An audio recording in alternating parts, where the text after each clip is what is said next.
혹시 에세이 쓸 때 있잖아요. 정해진 공식에 내 글을 억지로 끼워 맞추는 것 같아서 답답했던 경험 없으신가요? 오늘은 바로 그 에세이 구조에 대한 고정관념을 확 깨고요. 진짜 중요한 게 대체 뭔지 한번 파헤쳐 보겠습니다. 서론, 본론, 결론 아니면 기승전결? 우리한테 너무 익숙한 틀이죠? 꼭 여기에 맞춰서 글을 써야 할 것 같은 그런 압박감 다들 한 번쯤 느껴보셨을 거예요. 근데요, 정말로 모든 에세이에 딱 들어맞는 무슨 정답 같은 공식이라는 게 과연 존재할까요? 네, 바로 이 질문에서부터 오늘 이야기를 시작해 보려고 합니다.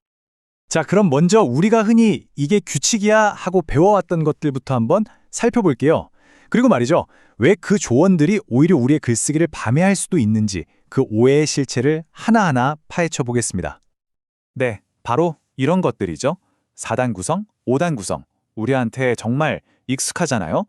많은 글쓰기 수업에서도 이걸 거의 에세이의 절대적인 규칙인 것처럼 가르치곤 하죠. 그런데요, 바로 이 지점에서부터 가장 큰 오해가 시작되는 겁니다. 자, 이제 진짜 핵심입니다. 아니, 도대체 왜 소설이나 희곡의 구조를 에세이에 그대로 가져오면 안 되는 걸까요? 그 이유는요, 아주 근본적인 차이점 딱 하나 때문이에요. 바로 에세이에는 플롯이라는 게 없다는 거죠. 맞아요. 에세이의 구조랑 소설의 플롯을 같은 거라고 생각하는 것. 이게 바로 우리가 깨부숴야 할 가장 큰 고정관념이라는 겁니다. 이 둘은요, 출발선부터가 완전히 다른 개념이거든요. 한번 생각해 보세요. 소설의 플롯이라는 건 여러 작품에서 계속 반복되는 어떤 틀, 그러니까 전형이라는 게 있잖아요. 하지만 에세이의 구조는요, 작가마다 글마다 다 달라서 그 가능성이 정말 무한하죠. 그러니까 하나는 정해진 패턴을 따라가는 거라면 다른 하나는 내가 전하려는 의미를 위해서 작가 스스로가 완전히 새로운 시스템을 만들어내는 것에 가깝다고 할 수 있습니다. 그렇다면 실제 글을 쓰는 전문 작가들은 이 구조라는 걸 어떻게 생각하고 있을까요? 한 수필가분의 이야기를 통해서 이 아이디어가 실제 창작 과정에서 어떻게 쓰이는지 한번 직접 들어보시죠. 바로 김규련 수필가님의 말인데요. 이걸 보면 전문가에게 구조란 건 반드시 따라야 하는 어떤 딱딱한 규칙이 절대 아니라는 거죠. 오히려 내용에 따라서 얼마든지 빌려 쓰고 또 바꿔 쓸 수 있는 아주 유연한 도구라는 점을 명확하게 보여주는 대목입니다. 이게 마치 작가한테 여러 가지 공구가 들어있는 도구함이 있는 것과 같아요. 소설 구조, 시의 형식, 심지어 논문 형식까지. 이런 다양한 장르의 구조를 도구함에 쫙 넣어두고 내 이야기에 지금 가장 잘 맞는 도구를 직접 꺼내 쓰는 거죠. 정해진 틀에 내 이야기를 맞추는 게 아니고요. 내 이야기에 가장 잘 어울리는 틀을 스스로 찾아 나서는 겁니다. 자, 그럼 이제 규칙 이야기를 넘어서 에세이 구조의 진짜 목적이 뭔지 한번 알아볼게요. 에세이의 구조는요, 그냥 글의 뼈대를 잡는 그런 단순한 역할만 하는 게 아니에요. 그보다 훨씬 더 중요한 역할, 바로 의미를 만들어내는 아주 결정적인 수단이거든요. 한 자료를 보면요, 에세이 쓰기를 이렇게 정의하고 있어요. 에세이란 과거에 있었던 일을 그냥 단순하게 기록하는 행위가 아니다 라고요. 그럼 뭘까요? 바로 현재의 관점에서 과거를 다시 들여다보고 거기에 새로운 의미를 부여하는 아주 적극적인 창작 행위라는 겁니다. 네, 바로 이 의미 부여.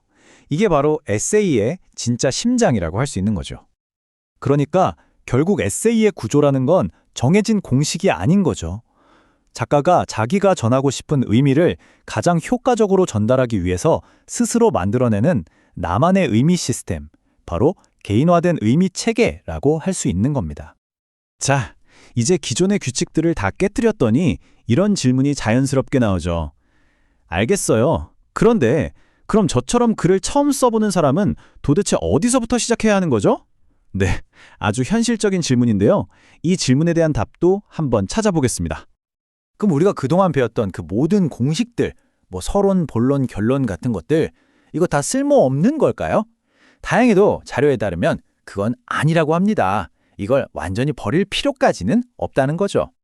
이런 공식들은요, 우리를 가두는 엄격한 규칙이라기보다는 처음 글을 쓸 때 길을 잃지 않도록 도와주는 하나의 편법 같은 거예요.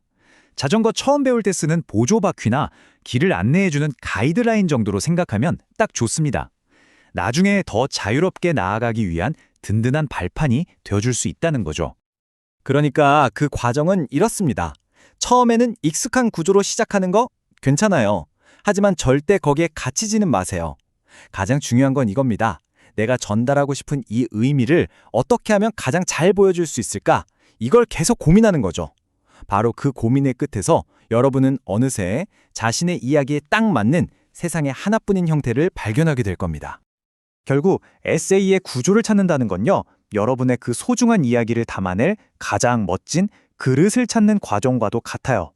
그러니 이제 스스로에게 한번 물어보세요. 내 이야기에 가장 잘 어울리는 그릇은 과연 어떤 모양일까? 그 정답은 다른 어디도 아닌 바로 여러분 자신의 이야기 속에 있습니다.